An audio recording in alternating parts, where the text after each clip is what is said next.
I want to talk about this story because I'm one of those people that, when you're younger, I think you think, yeah, I want to live forever. Like, I don't ever want to die, right? This is amazing. I want to see everything there is to see. And then as you get into your like 40s and 50s, you're like, when's this going to be over? yeah, you know what? Like 90, I'm out, I'm good. And I don't really feel like coming back. I think that's kind of how you get to a certain point you feel like. But now it turns out that there are a number of, this is actually an amazing story, that a lot of billionaires are funneling their money towards trying to live forever. It's such a cliche, isn't it? Like, yes. Okay, I'm like, is it though? Jeff Bezos, I get a younger model, and then I have a cowboy hat and a space rocket, and I want to live forever. Soon he's going to have a monkey, like Michael Jackson. Like, this is what you do if you're... He's going to have a monkey. Bonzo for Bezos. I swear to God, if I see Bezos go out to the launch pad in his blue jumpsuit with a cowboy hat and a monkey... You might just. This like, was Michael Jackson's thing, though. Michael Jackson was way ahead of these people. He had like a youth pod, remember, that he used to lay in. That's true. I forgot about that. Yeah, this is not a new idea. It's just that billionaires are now trying to bankroll it so that they can advance this technology, so that they can pay. How much would you pay to extend your life any given day? Like, if you knew you were going to die at 59, would you pay $1,000 to live another month? $1 million? I guess it depends on why I would want to live another month, like to see my daughter walk down the aisle or something like that. Yeah. But just to like see what's next on Netflix. No. Like, gonna do this again? Right. No. I think that, this is one of the major lessons of Greek tragedies, is that immortality is what causes most of these tragedies, right? And most of it's like Sisyphus. Who has to, is Sisyphus the ball or the eagle? You always get these mixed up. I know. Sisyphus is constantly pushing the ball up the hill. And and the one that gets his spleen eaten by the eagle. Like, eternity is a curse. It is not a blessing. And if we've learned nothing from Greek mythology, that we can't keep the name straight, I think that's the lesson. I want nothing to do with this. Also, I would like to announce that I will not be reincarnating as a human next time. This is my last go around. We've already said this. We're like, nope, this is our last human experience. I'm not coming back here. If I'd go to some other dimension. I'll come back as a blue avian, where I can just, I'll do that. I'll go to Alpha Centauri as long as you're there. If you're there, I'll go. I'm going to Atlantis. As long as you're there, I'll go. Thank you, honey. Okay. But no, I think the point of this story is that so now we find out that there are a number of scientists coming forward saying, look, we can live to 1,000 years old and we can basically achieve immortality. And a number of these billionaires are saying, hey, I'll give you $200 million to make this happen. $200 million. $200 million, that's what he's doing. And is that a tax deduction? Sergey Brin has also We'll probably pay for it. Yeah. Sergey Brin, the founder of Google, he's 48 years old. He's invested 600,000 pounds in a longevity lab called Calico. PayPal founder Peter Thiel he's 54. He's given $2 million to this research foundation. Yuri Milner, Russian tech mogul, worth $3 billion.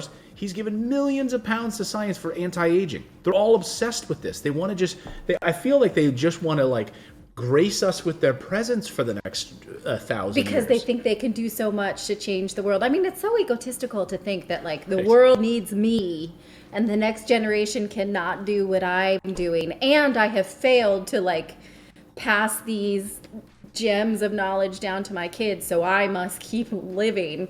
By the way, it's Prometheus who was sentenced to the eagle eating his liver because he gave fire to man. Yeah. That was the story. I read thank you for that. I read a recent book. It was a novel by Tim Tigner. I don't know how you say his last name. Tidner? Does anyone know in the chat? Tim Tigner? Has anyone read any of his books? Really fun book called The Price of Time. So I read it a few months ago. And the main sort of conceit of the book is that all of these well-to-do individuals get together and they've bankrolled basically this or these scientists kind of got together, and it was bankrolled by billionaire to come up with immortality. They figure it out, right? This is the very beginning of the book. Okay, I'm not giving it anything away. They figure it out, and then of course the price of it, right? The price of having this immortality, this idea of immortality, doesn't go as well as we think it would. No, think about the Green Mile. I don't think it would. Think about how tragic the Green Mile was, where he has to watch all his friends pass away, and he's talking about how, what that was like. Like, I've lost all my friends, my people I loved.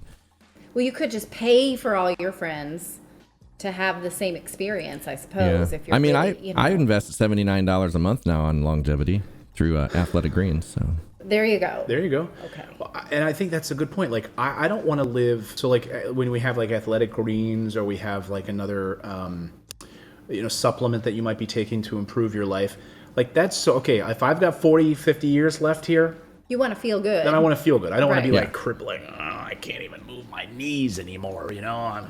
My knees are giving out. You can't play with Grandpa because his arthritis is acting up. Yeah, I get it. I don't want those words coming out of my mouth. Yes, but I feel very put off by people who are youth obsessed. Go on. Go on. I will not. I want to hear this. This is a private conversation Clayton and I have a lot about, like, that friend of yours cannot let certain things go about their youth. They don't feel like being in their 40s, and it feels like that when you are around certain people who are youth obsessed. And I find that so odious. And so... Why?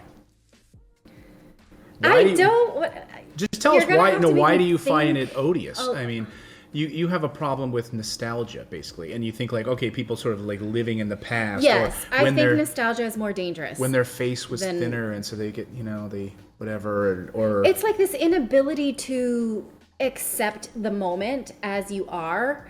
Is who wants to be around people like that, right? Who are just talking about things that happened in the past, and they cannot make the most of their life as they are, and they cannot accept what they see in the mirror. And so the conversation revolves around the past all the time. The fashion, the way that they do their hair, the way it's just like... Well, it's even like don't ask me my age. Yeah, you can't ask me my age. I'm 29. I have read, so I really like Christiane Northrup's books about like women's health. She used to be an OB, and she really does not like, she thinks you should never tell people your age because they react like, oh, you don't look 43, right? And then that's like their limiting beliefs that have just like slimed you. I'm okay with that people just don't want to discuss their age because they don't want a reaction. Fine.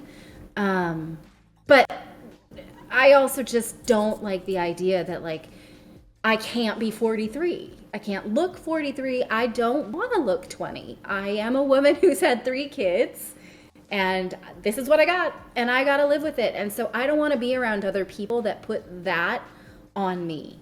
I guess it's like a self-preservation. Like, I want to be in a place where you can be who you are, and I don't want to be around people who can't. I guess that's... So maybe it's selfish of me to feel I think what we need to do, I don't think we'd be able to do the show, but I think what we need to do is we need to move to Lake Titicaca and live with the Euros people. Have you seen them? They live on those man-made reed islands. They like still live like they did back hundreds of years ago. They do not care about age. Yeah, just completely give. Well, look at the people in Okinawa where we talk about this, right? The Okinawan people live to be over 100. I don't think that they're youth obsessed. They're just, they live in the moment. They eat healthy. In fact, if anything, they admire the elders more than anything else. Yes, but this is a natural longevity of life. We're talking about an artificial one from these billionaires. And again, I just find, like I said, youth obsession very off-putting and odious. Well, these scientists are saying, hey, we actually think that we can actually extend life now to, not now, but we're working on it, to 1,000 years old. 1,000 years old. And it's Walt not Disney that, is going to be pissed. Yeah. Or who else? Ted Williams, whose head is still in a frozen vault, right? But all these billionaires really want to keeping the body from aging, and want to stop as quickly as they can. Is this going to happen in 10 years, 5 years? Scientists say absolutely not, but in a quarter of a century, quite possibly, yes. And that's why they're throwing so much money at this. But they can still be killed. They're not immortal. Right. Yeah. You can still hit them with a bus or So I wonder if poison that's them. Bezos' obsession with space, because it's really oxidation that kills us, right? So maybe like if you can go to space and get out of oxygen, you potentially could live longer. Maybe, I don't know. Maybe. They say the only cause of death will be bad luck and stupid mistakes. Thanks for subscribing to the channel. You can also become a channel member by going to morninginvest.com/join, where you can stick it to the mainstream media and support independent journalism. We're able to bring you the stories that you won't see on any of the major billionaire-backed networks. Thanks so much. We'll see you next time, everyone.